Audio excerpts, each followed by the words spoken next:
Baksana.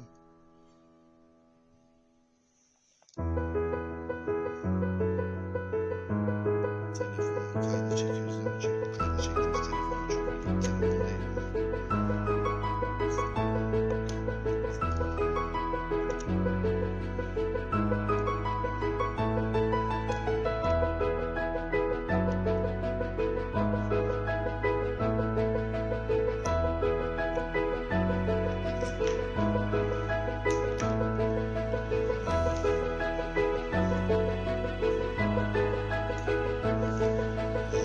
Şeysiz mi? iPhone'da yapıyorsunuz abi. Parayı veriyorsun insanlara. Kablosuz bir şey geliyor değil mi? İşte hangisi?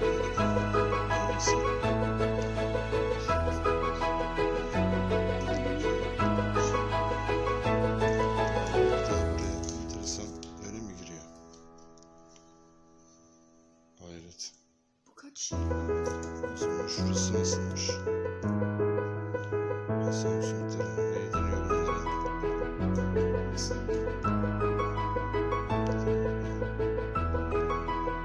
Type stick mi? Stick type.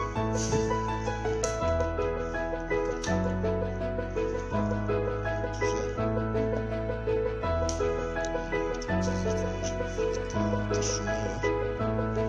Şunlar var. Şunlar cam mı? Camları falan istekleri var. Çok güzel.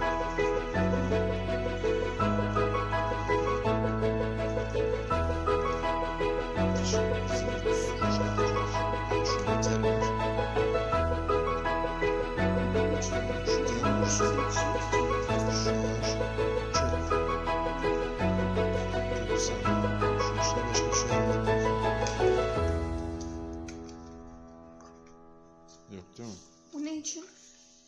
Onlar hiç drastik şeyler. Şunu yere koyma. Bir şey önemli çünkü tek şey var. Şu dursun. Şimdi. Şu dursun. Şu dursun. Nasıl? Ha? Sağ. Bu ne buradaki? Bir şey gösteriyor. Bunu gösteriyor. O zaman şunu şöyle koyalım. Şu kutuyu kapat. Gerisi kapat.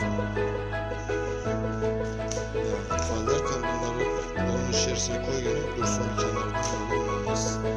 Dur.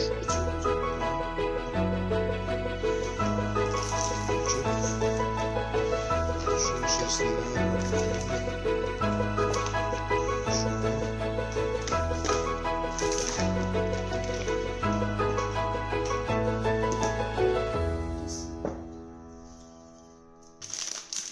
Şunu atar mısın?